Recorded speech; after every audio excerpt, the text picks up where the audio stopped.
Hallelujah. Anh em phật cái một việc cái một thằng nó lo mà đi kia quen tao hậu thì sẽ phim thì bây giờ có phật có là tao phản ứng cái gì bây giờ học một cụ tao giờ tao biết cái hiệu quả bây giờ có nên xin hệ tao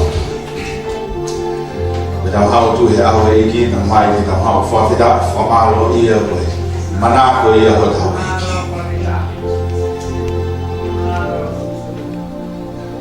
hồi phua thì hiểu tua, cái tôi hiểu nó ao, cái tôi với tua mỗi, ông ta họ phải đi kia hỏi,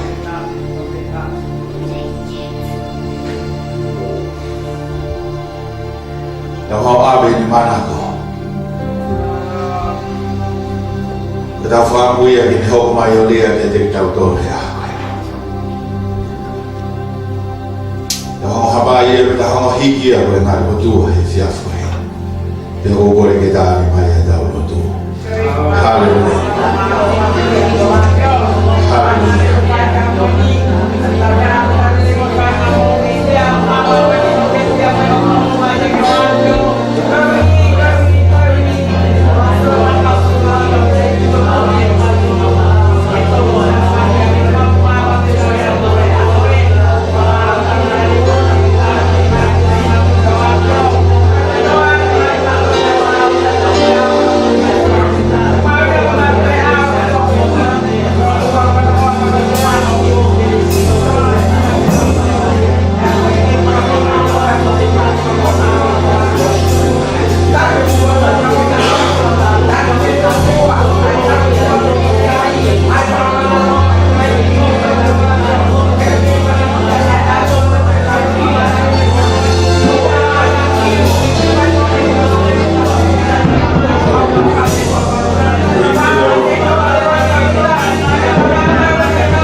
Hallelujah, Lord Jesus. Hallelujah, Lord Jesus.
Therefore, Father, come and exalt the name.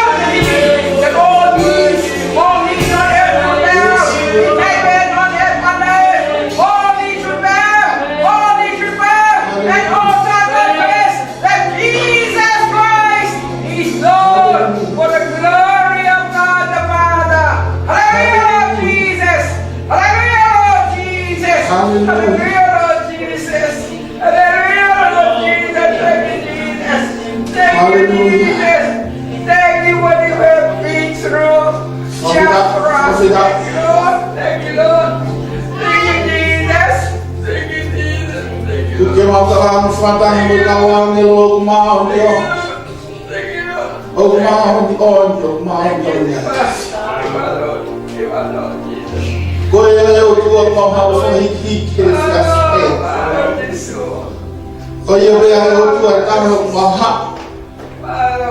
E he mai tui ko to pe o to, na o kala o violia.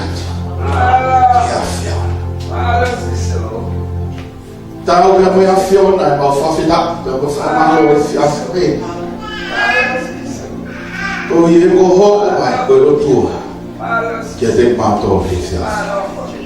Pamalo ate o me whanga maari he fiasco e. Ma hawa e whai ha fio ki te amo. Whaamu e mata hau au maari. Hanga mua whaa e konsenis kotoa me. Lama ke Muhammad tanaki ai koloa ana ke hua ke te ka. Pai a toi pe o se mai ni ti. Pani ai afiona o ke hanga ui a ko hiko ko maukua mai. O me me hai i o kamana. Ka o pe mo ia he fiafu. Tu ia folfola ai afiona. Eki ave ki matolu kale volo e kana ki o makea. Ave ki matolu ki ato ele volo o makea. O tu ke tu ah ele mau foki ia ia mea makea e mau whakau ka e mau sino ai mahulu atu ko mau lau mai ia awa lang pia mo gloria e wafa pe o alo ko sisu na kiamo ke te mau tolu ka mau ka loku lewa ki ta mai pe mau lea ko toa pe o pe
Kamata da programa kwa nilo ko kwa de mo ke ka mo kia ke na o ka ko kamata so hiyo kamata da programa ke ni o ko ke sas ke mo pas o ka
Saudade de Deus, aleluia, viva da glória, mãe que está aqui, amém. Foi uma vez lá é da autoria se assim Manuela que estava no fumado aqui, a fogo e foi uma vez lá é da autoria que era como. Foi uma vez comigo foi que eu que ao fim que faço cantar de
Sio kiai.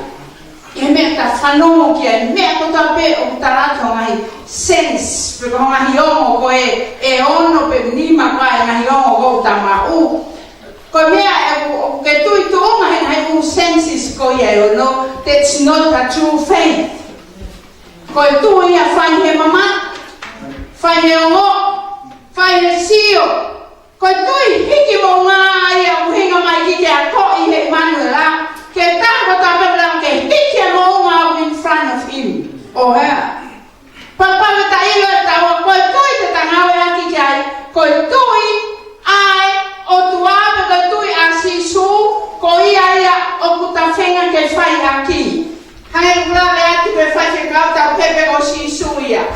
Pea, hoko mai pe a sisuia, o kule hau mo kai pe le tui a ana. Pe koe, o tua kai pe ai tui a ana. Pe koe, fie mau koe, ke mau ai tui koe a moni ta hao, koe tui o piki mo ngā, koe tui o tai malama, o malama, tai malama ko tua pe mamani, mo tui te mau e me ko tua pe wai he o tua, mo tui te whai ngau e nai whai e sisu, ka tōko ia e whakahoko akia a whai tui pe a ana. You never use your own faith. Mosukia, you never use your own. We kai te ma lohi ia, pa we kai te ma whai. Koe tui koe ai o tua koe ia, te wheinga ke koneki ki ai. Faith is linking yourself to God. Mauia? Pe koe tui, o ne whakahoko koe, pe whetu utaki koe ki he o tua. Aia koe ne tui anai. Tai, pakono sai, he kui kai ke ta toe, struggle, ke ta whenga i mai e mea.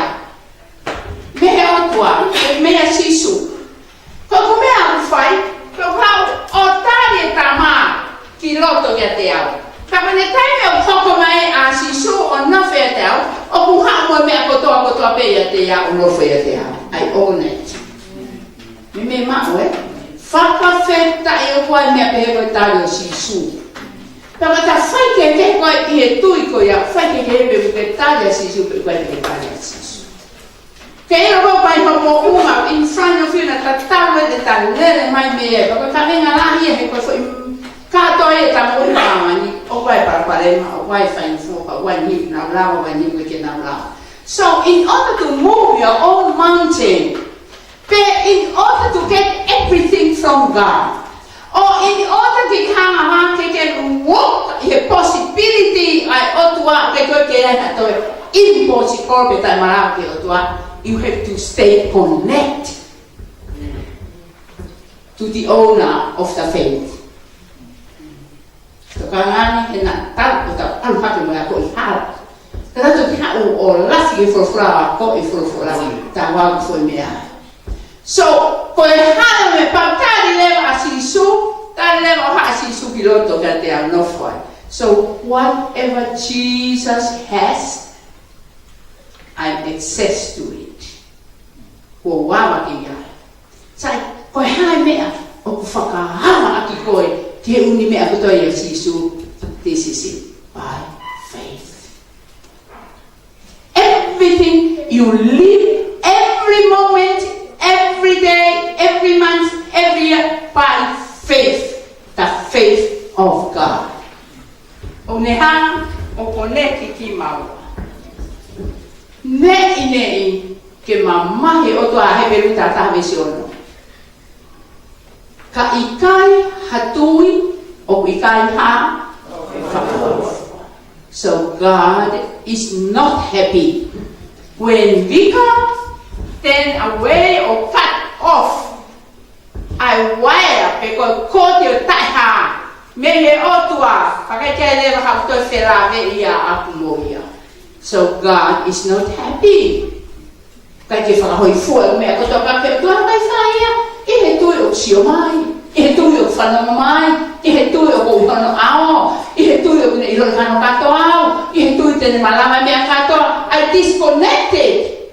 Pau whewhete hape tānoa, whewhete hape kuloi, whewhete hape kulau, whewhete hape meheha, whewhete, it was disconnected au e o tua. No faith. Mauia. Kono hinga ho lao pe he peru ta ta ve se ono ka I kai e tui o ki ka whakau fo pe o toa. He koe mea e une hanga kone. Faith is a God, or wire, or whatever you call it. But it's something we can see about haya. Ka ku mo o ye une hanga haia connected out to God. Thank God is inside me. Why he is inside me? Ika ki tau ilo e tatone fumanga, ko ne hoko mai o tatau tari o taloto, he brings everything of glory with him. for you and me. Why we fail to receive it?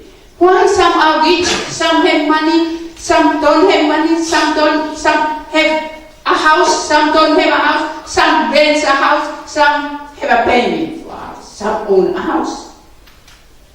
Why? You have to see what kind of faith you use in your relationship with God. It's your own or the faith of God. Ni me ma we? Wa ta feel ya. Pero we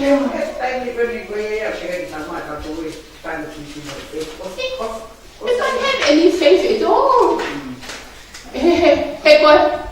He kota le sisu o kiki ma sisu mo ne tui o ke fai aki ai koi a ho mo ui. Pa ko pare ba he ke tahi ko a sisu. I don't know. Ko mahalo ko fahinga tui pero fai ki mama ta nga aki. Ka ko real faith o ke fai aki a isio o fai aki ai.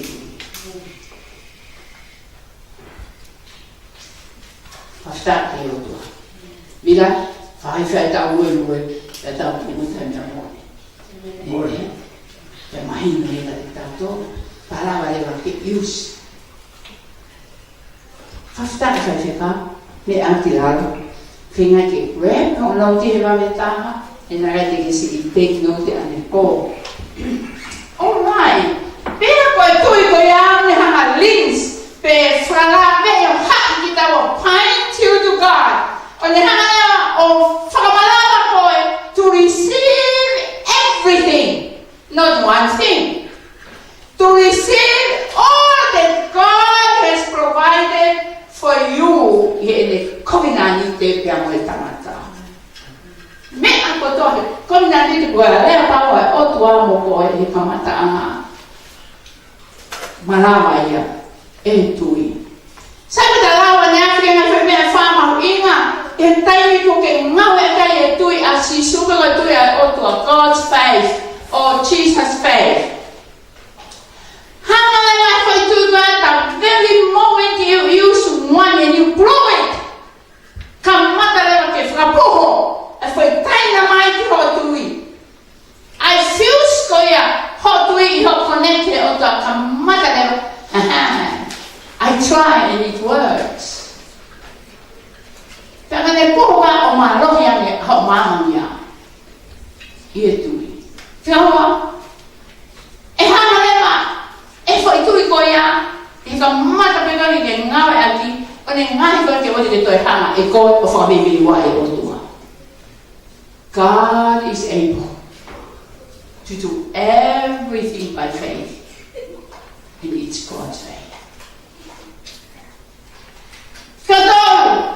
Dan hanga ato ai kata ki lahi ke koi ke hanga o whakapapaui ko mea o hupe whai ko mea moninga. Whawha! Hanga whakatai o tua kia tonga ngā longangi te kia koe iai tau po tuta.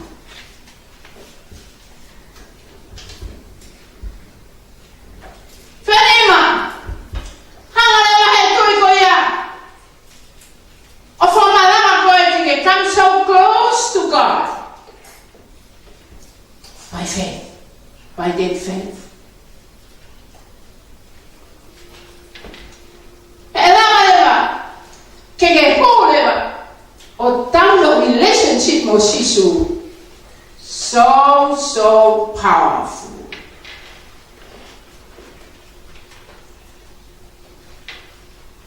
Why taimi ni you can go for the keep it office because of fare by yourself. Para mata ne ke tano ke o tua. Pe taimi to tol ha ke te bolo that okay no to area what you are talking about. God does not understand your mountain. Ko ilo peme au negativo no fa hua pat ko ano ta get out, Satan. Don't interfere with my relationship with God. Get out. Peka mata ke whama opo maha whakawau. Peko he kono pamo fuke ai mara tau ko tau tamai ala ko tamai kono pango mara tau ko ni ai mara tau ko tama ko hawa be a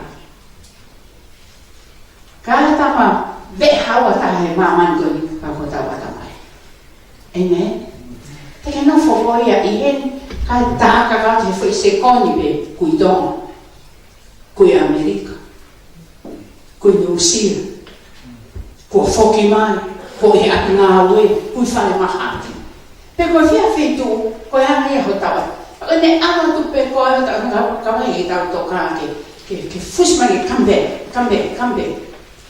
ke ko ne ama pe ko ne hanga ki tonga o alho a tau futa hawa o anu ia ke whare roto na rea ki buana ke ko e anu fefini en hana he te bolo i whaamu mai kau ata mai asa fo me a kogi ke a kogi ke anu whakao ko ke pa ke ita ke vai vani pa tau ko tu mo it's just because you fail to want to control or to bring back ata mahawa your ata mai to where you are with God so na tato ane po ko ahoni te tako how to get that faith.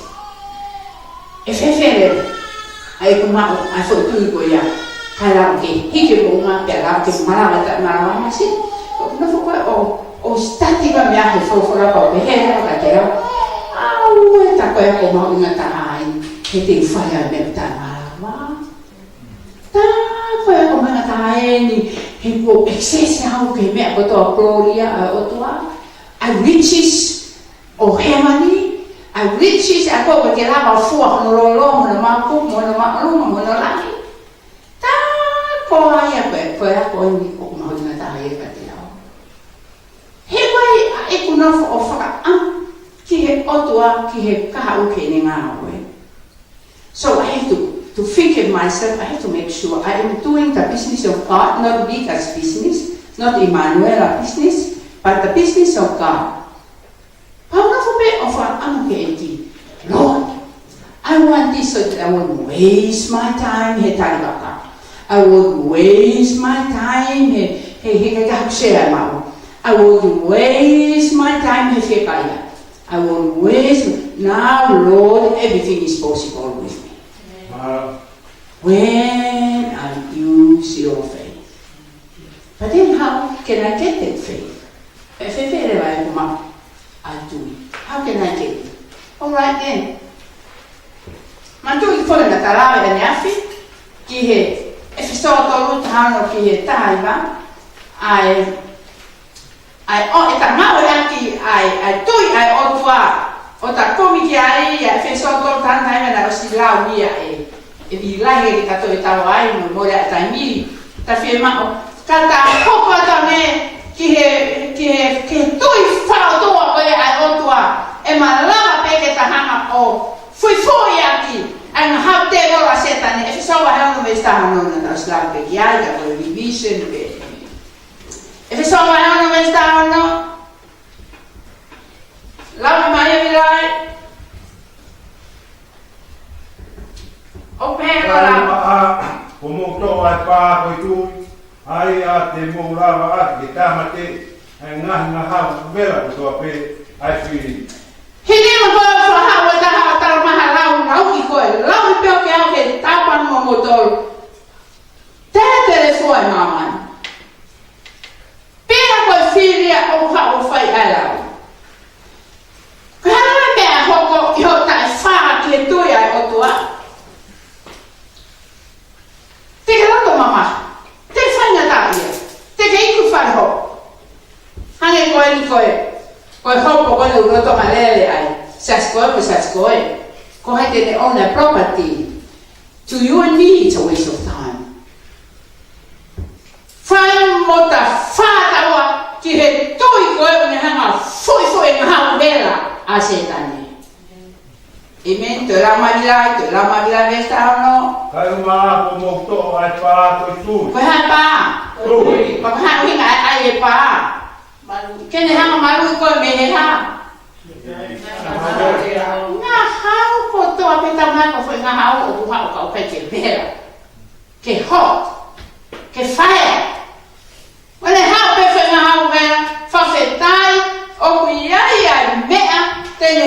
o malo I koe to hake fupa koe kue pa koe ha.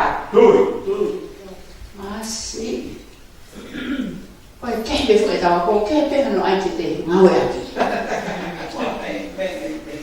Hoko mai pe koe filio, fati te ria ho mui pake keke ai.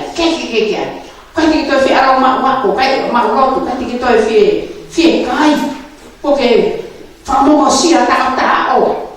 Na peni a pe puke, ka ke puke koe. Ko vea hi a ufu mahawa te. Something good with the anointing of God.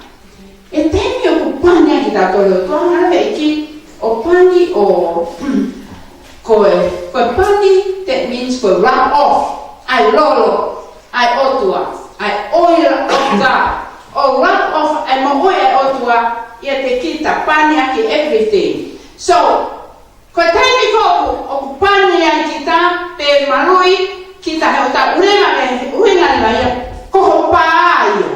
But they keep connect my back here or to a me koko mai ka ko I tui. Man tui. Sai. Ko le tangi ko ha wa fo nga hau. O ko tenga puna mai fo nga hau ko puna mai me po ani ko puna mai me to ko puna mai me ta si. Ko ha fo me ko puna mai ko vela. Anyhow. Ko le tangi ko ha ya ke ha ma ka ko ke ko mai o mau ata mai o mau moroto. O si malu I koe ia. O si ai fu pā ia o I tui, o si loto foke ai tui ia. Ko ne ngā ue whakamalu I le vai o ne hoko koe fu pā. Pa wane hao pe koe fu fo I lau I. Koe taimi koe ko wha. Tong fo hake pia hangai fu fo I. Fastu o awa. Hanga fu fo I lau o kuongo mai. Wane pā. Hangarewa he eki o malu I koe. Ai o ta noa ke ai pa o I tui. He kui loto foki e tama o ne mea koia. Ko ne ha pe ko o pa o tau koia ko ke ne lava I o fai na mea ko smalu I koe ake pa o I tui. And then tanga how will go back to where it belongs, to where it comes from. O na amo shio mo to he return anga how koia ke ta koia. And the foki people for very exactly the same arrows of fire. When the arrow people tag lo vino pe o kumi perfeito ko taha ko ya tu o tau mai. Exactly. Papa ngoi nga ko ke fi mai. O manatu I tai ko tamata mai ui e kike alu ke haa ki he whanau a seko pe o tala ke nau foki ku fai ko na hui hinga na tawa e ki fa to ne la mane ke al ke kakai ko e ko na uchi tamutu me si asi ke na foki me an be an hange hono I ko mo I te o mai a revival o fa foki fa ke ake ki na to ko no hinga ia a e fa no Emmanuel pe mo no revival church ko inga ko Emmanuel ko o tua te moto te na o whaka foki ka kai ki o tua. Then I made my mind for many weeks and months have of na whehia tai mga ke lau ia o ko fotu sias. Kai ke matari na ke sisi ke tari mai ngā hau pehe te kai ke wako ilo. Ai mahu inga koe ai o te tokanga kita ke ai koe koloa pe ke iloto e tama moene ngā hau ui koe tui, te mapea tato tongu. Iau e katoki, mūwhane te whiri au e whiri. Hau e whiri e me seasi koe nā ui ai, ai mea ke, sai koe ki mea nai ki au i mai nau was kahamaya. O chef. Ne hau e ko peane ki e eki, koe ni tarama e whiri, he kai ia ki sema o chef. Ne hau pe ngai foi mea ka toi foki pe. Ko mea ka na nga hau mai foki pe o ko viange e ni fai na e mi ama. Kamata na I fui fia mo lota. Ya hau ke iro o tai kai lava fili o fai ma mea ka te au because I'm sealed with the power of faith. Where I get it from from the one inside me. On the foki people, I go far to like a motor, I came back, the same thing, moi me a koe laia. Kani koe lau pe ka koe loi me fastu. Moi laia me no meta kwa. All will go back. Amen. Fafeta ia ke otua. Sai koe me ko ta fia ia sione ono ta ono koe ne hau anaia e kai lava ni me fai vai ke te ka tolu. Okay. Sai ta tau pe koe ha koe kuna kuia koe. Ate otua i kuna ka koe. Te hanga kuna ha mea pe fai a koe mama. Everything that come against you will be defeated. Hallelujah. Me otua pe against God i kunoa e me fa au fa. Sai, tanga mata lera hea fa au se ko eni. Kainga, mea kotoa pe e marawa kia te koe. I he tui ai otua. When you receive God's faith to your life, mea kotoa pe o possible. Afanya na pe too late ke ma whana. Rubbish. Where is the faith of God in you? O malawa ia he otua. Mea go usau impossible. Si te ke whai ake mea koe ni pa mea ta whitaura ko ko tā atu hono mo ngā tai malawa hanga blowed out. Don't ever bring that. O start he whofora. Through faith of God, ko pao ke malawa ata malawa. That's number one. Koe I maintain moving faith of God. Ko koe I maintain moving faith pe koe. Tui hiki monga. Ai oka e hoko ka koe mea koni. Number one. Te kei hiku nai ai ngai kure amara o mana. Conquer kingdoms. Hiku nai ngai kure amara.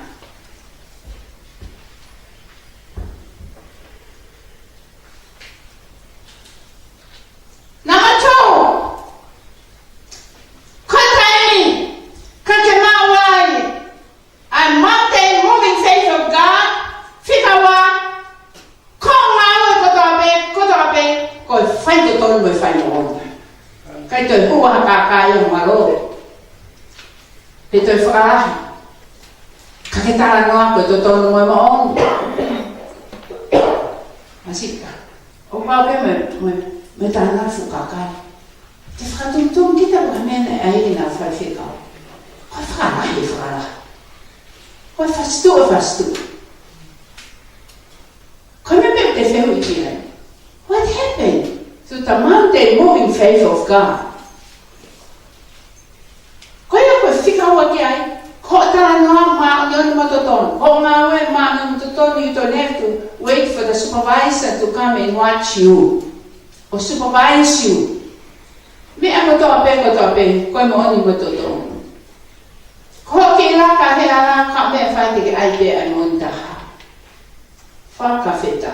Whiatoro!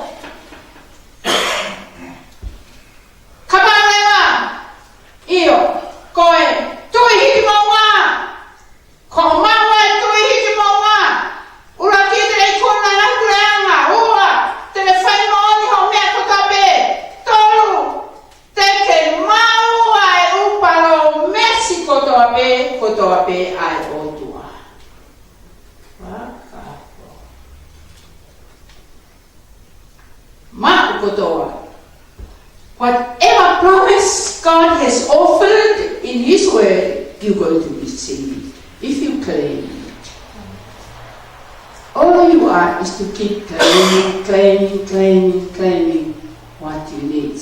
Na te au ki whai toka, te take osi o whakaamai whoraka koe. Sama. Kei number 4. Ko mai wai tui hiki maunga, ai otua, e malama lema, ke iku nai ai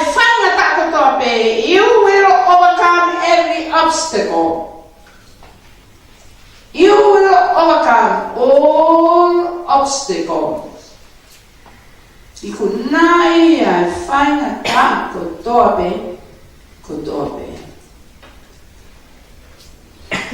Number 5. Ko taimi ka me mau e tui hik mo ngai o tua. Kua pau teke hanga whakaiwhia I ho whili. Will put the enemy to flight. He kai tui whia of mea ka ko. Ka ala ko si o mai ka punga la kai o whia whia. Ko si no ko asa I kuhora I alu whitu kai. He fear. Because God put a flight to your enemy. Because of the faith hik mo unga tu hik mo unga ula koe. Hallelujah.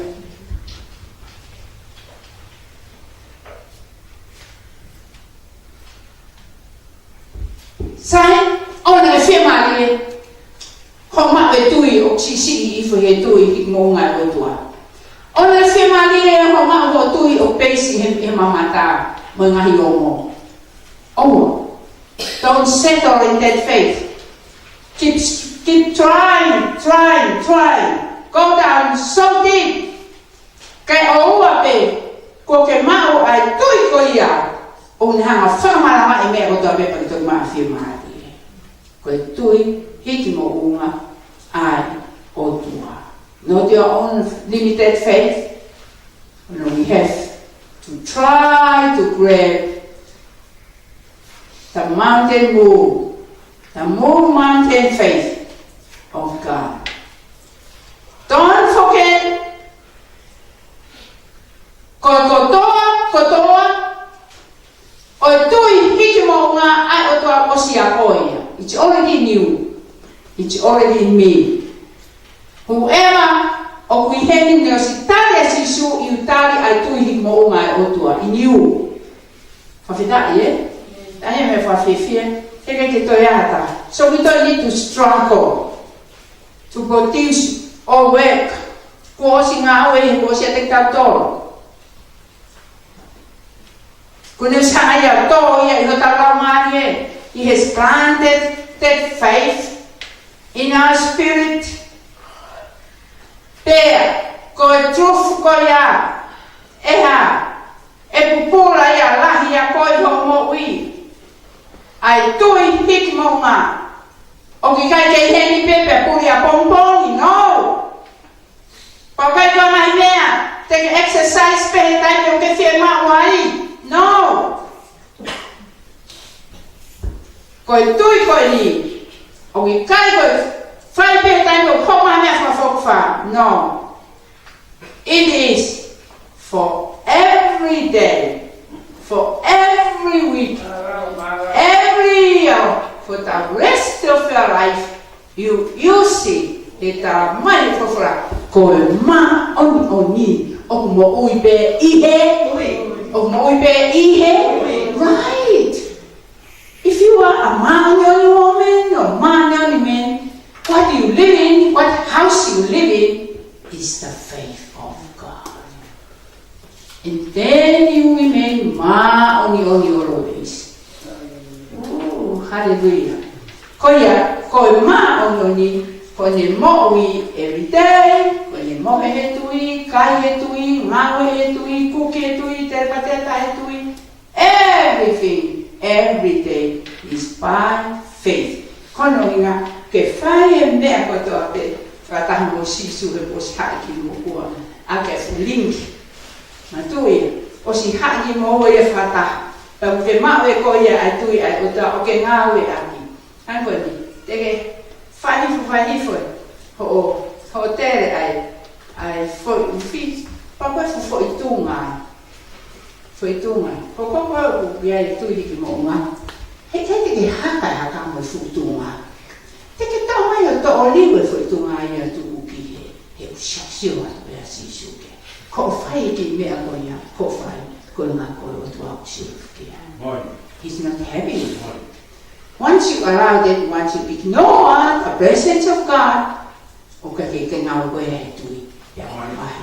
without faith, it's impossible to please God. Tani hiku te whai, te whoho tō wāho tō motua. Whoho te mana tui. Man te hanga he ata mai o whamanatu mai. Nā nama ta fu I koe ane po. Whau ahi whainu ke mana tui, ko ki sau te ena whai ke ta fu ni whamanatu. Paki whakawā koe, ke nusi pe, o te ke toi ai e koe ai whau kōna. He kota mai ia he ui. Paki whita vai e pe koe mwhu lau mani hara koe. Anu e pe whukora tautau ea, pe mōmoa, ke rato hiko mai me he waea, ko osi mōmoa kau ke alakarawa pe, ai me mana e tonu ke mō. It's just because you did it without putting the faith of God in your work. Mana tui, kai kaua tui, kai ka whawhiwai. Pea koe mō ui, ai mā unga ni mō ui pe I he tui ea. Amen. So, I'm not perfect. I'm trying. Ka ko ina ko fefia I he ilo anai foi mama ko ni me o tua. Okay. Kaletia. Bahai wa besu anoa. Bilai fanola nei mai family.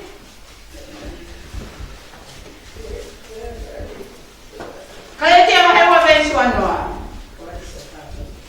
Galatians 2:20. Ko tutu ke au ke kolosimu ka rais, ka koe mo uyo whai, o kui kai te koa, ka koe mo uyo whai ka rais, I ate au, iyo, koe mo uyo ko whai ene kaka no, koe mo ui he tui, koe tui ke aro tua, aia na nio whina mo ne kua ia, ke pekia, koe huiko au. Sonia fuhelo, e mapaula. Koe mo ui a ua unofa ke mo ui koe ni he kakano. Kai ke toi whai au ha mea ke, koe mo ui pa kia I he tui ai o tua. See? That's the way how I live. Ko enia ai tangata o ku kufi pefo mea taha kai toi ua. Taha kai koe whakanga loi ko toa ai mea kua tōku ki mui kai ka kapa ke mea te gai ki nea mea. He's a man of ka kapa. That is one thing he's doing is to ka kapa every day ke te kure pe mea te gai ki ne mau. I wish that would be like that. Ke ne mau mea koia. Pea koia I he ene pehe I ne mo ui ka kapa mo ui whakangarongaro. Pa mea pe whai koe na mo pehe tui iha. He au posi sukas. Tufi. Sai tap ahi forever ki he. Last part. Ko mo ui e whai e tui kai I he mamata. Ko tu was mahino kia teki mo tolu family. Ko e tatalia sisu ki loto, pea mo uia sisu I loto I taua, I he tui, pea koia a whakupuri a paula, ne wha, ngara mea ka koe ni, ko ne maui wha ao, koia belantara mai, ko maanga ni, ko ne maui mo pea I he tui a otua. Sai pe asile ma paula ne topu I he tui koe a sisu Christ I roto I ateia pe ka mata leo ke ne hinu ai mo ui ai otoa I he tui pe ka ne hinu koe a pea whailia ia iri he taimi kotoa pe o kai ke itanga fōa pe tonga fōa o kai koe iri ia koe ngā koe pawa I ane nofo mau I tui mau mai o tua pe mai o tua. I ka ke ngatai, ka kone koui, o whawha o mau pe mau pe ia, I ane nofo mo eiti. Ka mātarena ke asi mea paura, a ngahi, kāta kina ngahi, parema whaina tako tō pe. Ka mātarena ke asi mea paura, a mea kone, a manaki masi suke ne kakai, ke mo perform miracles as I did. Kama kai whae paura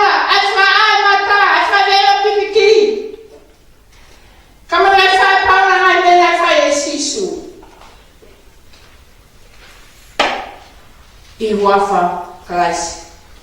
O ne whakakakato ai whinangaro e o tua pauhi. Koe tui hiki mo unga unofe a teina. Don't forget. Koe tui was nofe a koe. Ai tui hiki mo unga. Tau tua he te tā a koe whaisi. Mea ke whai. Ok. O abito na tu ke pule koe pe tataki koe e tui koe o whai i ngāhi ongo o kuke māu. Don't. Ua kore tōni ma ves fitu.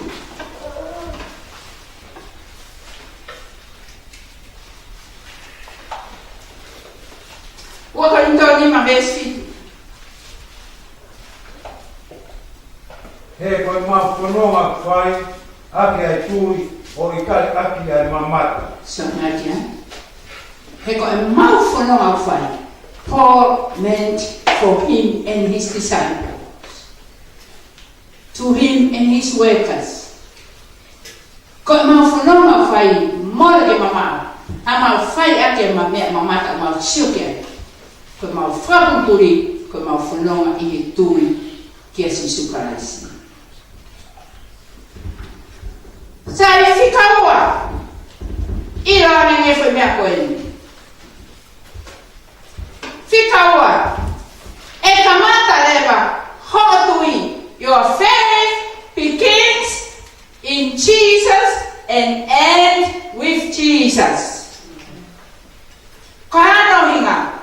He koia lena ne kamata a mea koia. Whikaua. Koia lena ne whoaki mai. Ai tui hiki mo unga. Whiatonu, koia ia, nane omi ke matua toa, pe popora uto ai tui koia. Whiawha, koia ia tō taha, o mune ngake malama, kia teki tau tōro nai uni mea ko tō taha malama, aki ai tui hiki mo unga mai ai otua, I lote a teki tau tōro. Une whai ko tō, uni mea ka tōko ni, I lote a teki tau tōro. Koia, te takamata pēa sisu, te whaausi pēa sisu. Poini hana tōru, e whewhe rewa ho mao fo I sos koia. Sioka he peruta hawa vesiwa. He peruta hawa vesiwa.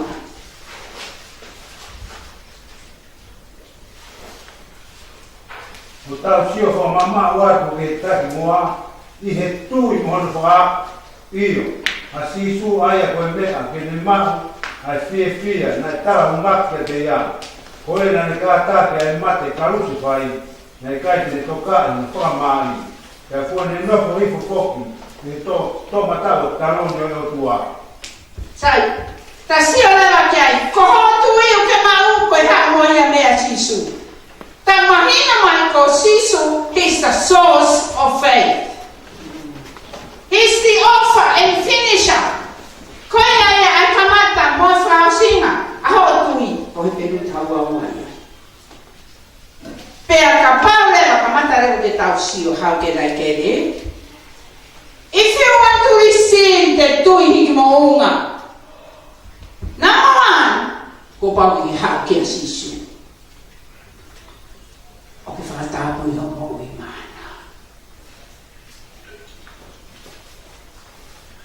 Come to Him and consecrate yourself unto Him. There is no other source, no other way. The only way we must come to Jesus and receive faith from Him.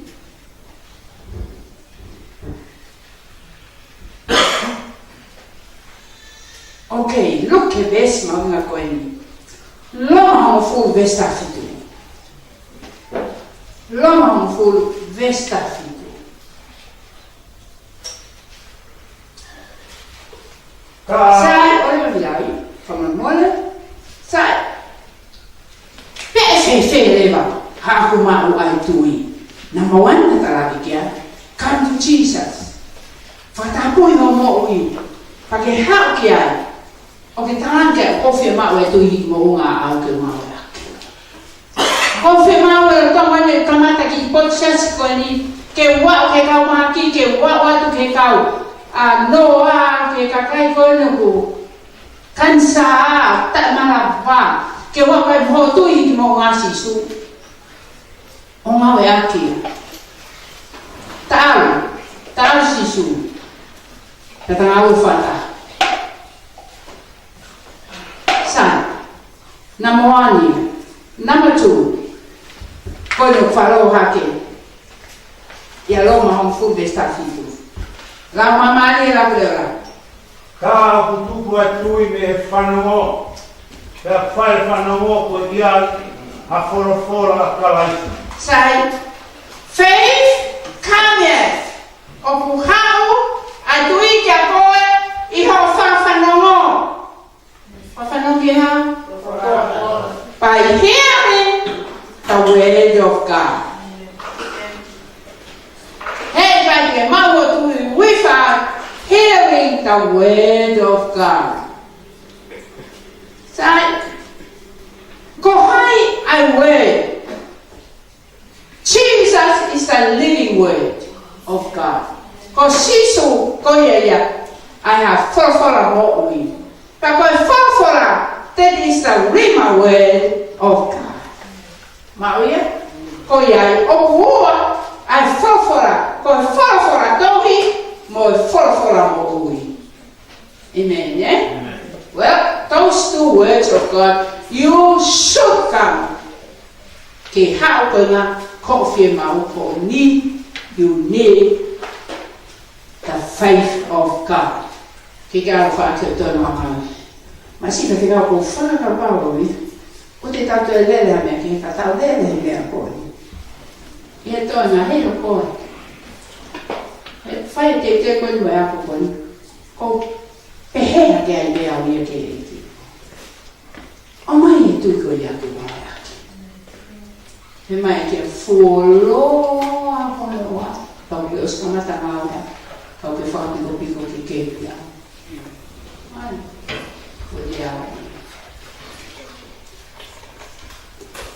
Urak taimi nai ui ake o anu, o ngā ue Malaysia.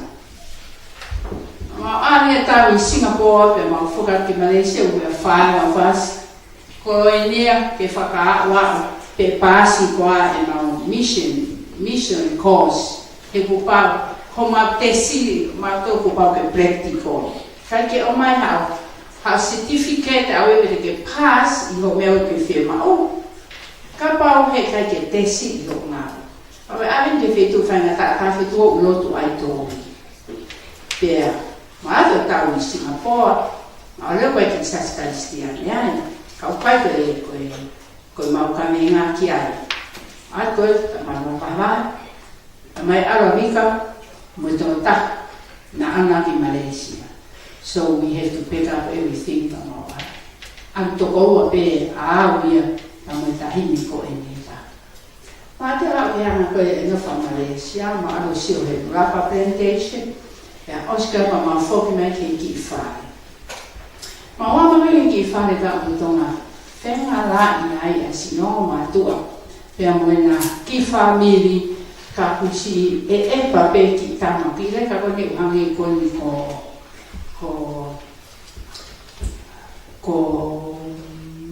koura. Hangi tope ko koura, super koura, hono rai. Tokoto mai ki tama, te ke whiri mai pe, papa hana o kong whai tāngi tāngai. I tau siko ni, o hiki mai pe o smaro. Pea mai o fōtu pe, a koe ke mawena matoria, pe ko hami ai tō hoko atu. Papa o, whawhitai, o ko mau tui, mo whanau, i tangata ko sisu, tāngai. O, ngeo si mari e tangata ia kōi e.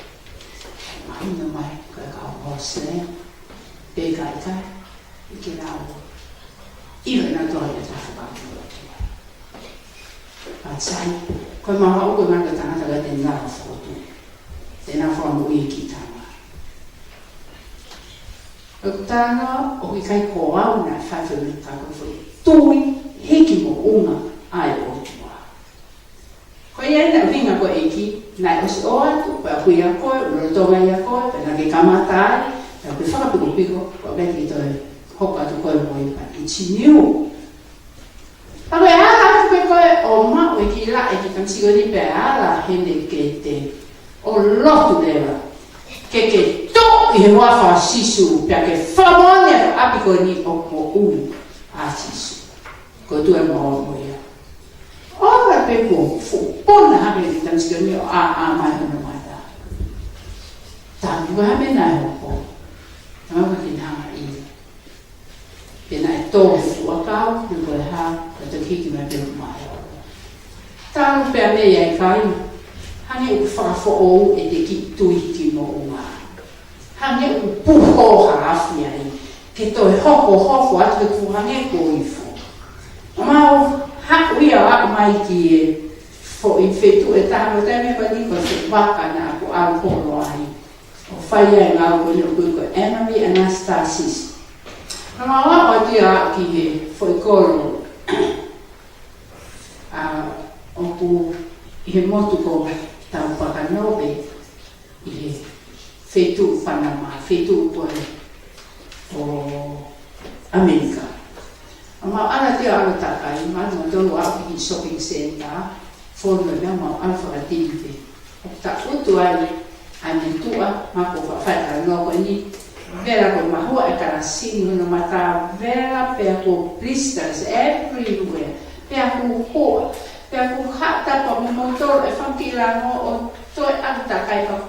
Ki ai pe ki tu pe mo lihi fono whangata, utu ai pe fusea, i he mea ko ia, whai, ma wa kia. Ko hape o hini whako nima, ko me whakatahe aru, o ai whakanini ai, he paramo hape. You have to learn to reach them. Ko holo mui ke kuni whoke pe kau parang ia ko a bene ki tonga. Holo mui ue kau parang ia tu me mukai ke na wheofi na tō o harake. Ku hoa koe. Ka wala atu a wia. O wala he fo uru whai fo i mata a wifo. Tae kofu. Ko kutoki sio e hangi hakau pe au. E ne hoa hifo pe koe mamaha paku pe koe a pistes. A wifo heo, a wife funga maha. Kai tu mole ka toka toa. O moe kapai. A fie ki fo isa kare koea. O tāna ke tui ki mo maha. See, if you have that, you can do the impossible. Ai ko me ho ta mala, me na fifia.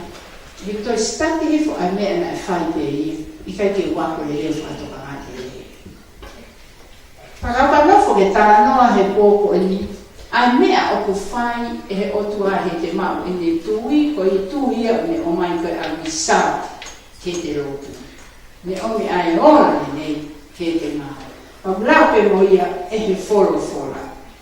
Ai e koe lau ia a loma hon fulu tawhiti. E hau e tui koe apa koe. Ka patu ke no fo lau tohi. Healing. The word of God. Lau o ku hau e tui. I ho o lau ai folo fola. Ai o kai ngata peka tau I he written words. You read the scripture.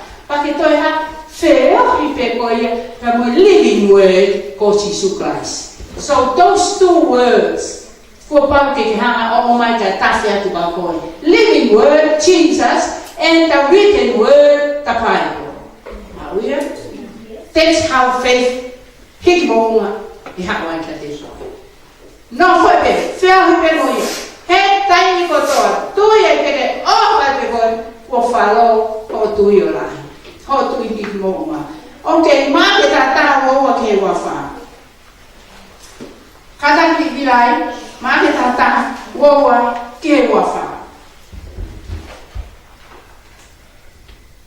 Vertare si suone pega ki na to mo ku te no tua. Hoa ue ko talatu, kaya kane pe ki mo man, fei mo mahiki ko patu kita. O ikai, te ne tala ai hono to. Kane tui pe, o hoko ne rea, pe ai hoko I.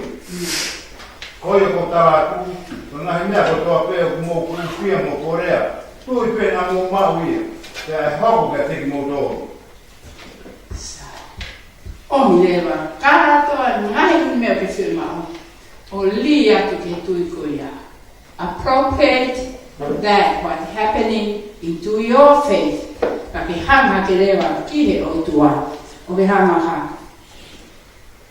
O ave ia ka te ia. E te ne whai lewa. Ka mata lewa ki ke join o huka i he tui ke o tua ke mo ngā ore. Atu ko whalea he. You hook into God by faith. Hook in he koe o tua me mea e tuhi mo ngā. Hook in kia, li kia, ke mo haulewa i he teino ke whi hanga e me whainga tamu rapana. Mo fumo o ape pe whaaku. Mo fuwhia mau e tora lau ki lu pe whewhe. Me hio pepa ki ke mau ho pepa no whonua e whewhe. Hook in. Ke toi hiki mo ngā hai. Ai koe, whatamo sisu, ke mo alasi, ai mo ngā puke ta marama. Hoka in ki ai, pake ai lewa whai keisi koe au, o anu huka i ki ai. Pake ngau e ki lewa i e tui, it won't take long, i tū kāna. Pake tōk whiwhia, na tā mawako e kōkoro. Amen ke o tua. Koe a te whāsi ati e mea koe ni, koe, tui tatawia mo e title deed. Title deed. Koe ha ai title deed. David, do you know the word title deed? Ika? Yata me ilo? He koe tui te nā moia. Io? Pulu? O te aunit. With the title deed, ko certificate ia me pule ana. O si ko whakatau e api, o si ko whakatau e api, pake au lewa ki he title deed, o nā mana lewa, o tohi no wingoa, you are the owner of this home. You are the owner of number 300 Black Road. Pake tohi mai lewa e fwoi certificate of ownership. Maui. Pea ku lewa e fwoi certificate of ownership ko title deed. Sai, pake halewa koe moia. Ke halewa peko o ke sio kai ahmoe po, sio e ahmoe po. I own number 300 Brown Street. I own this house here. Ke hapua no fo tu ke ke no pe ko he ka ko sia pe ho title deed ki he koloa o e ka hau ke o si ona ko ke puke ia ko ia ko we ko ia ho title deed for whatever you want from God. Ma ia te to ia ko tui hiki monga ko ia ho title deed ke koloa ko to he mani o ke si surprise. Mga ngā mana ko tō pe ai o tua. Ko ia. Aho title deed he uni mea kato pe ai o tua. Hiko ke whima o title deed. Tua beho ni ma. Koi. Hanga sisu. Hangi ai tukuane. Ai tuhi monga. Ke ni connect koe. Pea o tua koe nei loto ia koe ko sisu. He's the one who owned it. Alright. O hofe ma whika o gata whaasi pene, whika ua, whakaheka ki ai, hai hea ke whai mai a koe o i tui, ho whai whia mao. Ho whia mao ke mao ho pepa, ho whia mao ke mao hao whana, pe ho whia mao ke mao hao api, pe koe ha, wat. O hake ia, na tō me ho kui. Tomai, o ngau hao moe siasi, moe title deed, o tui, ko na ko na se mau ko no mau. O me he poni pe. Oh God, you said you nothing impossible. With those who have faith in you. Ko ya tu mau mau sasi. Tu mai he ba ta. Ngai on me ko mau au tu au. Fa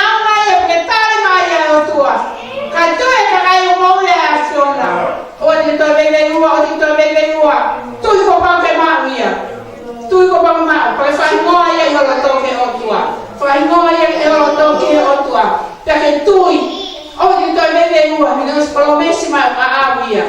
His promise, you're going to enjoy every promise of God. Ko ia ho taito tin ke koloa ko na ko tui. Hiko nga ai o tua. Eke tare mai magoto. Pero fa auna ni ke ta ko to per sesi. Eke tu ke mo ui. Ai tui ke mo ngai ani matoi. Pe ma mira no ave aqui. Kalama ke soba papa lema ko ta te ma fe hanga ai moia. Ko ia ki me ma fa fetai a lana mo Claudia he wa ko to ape. Fa auna ele matore Jesus Christ ko alo ka ko ma fa mo ui. Amen. Kau presa iko Jesus Christ so fa tu afe ala ma le mani on. La mani no fi matore ko ko na hi ka fa to tana. Amen. Ko ko ra ya to to para sa sa ke. Ko ko ne mo ta ta wi a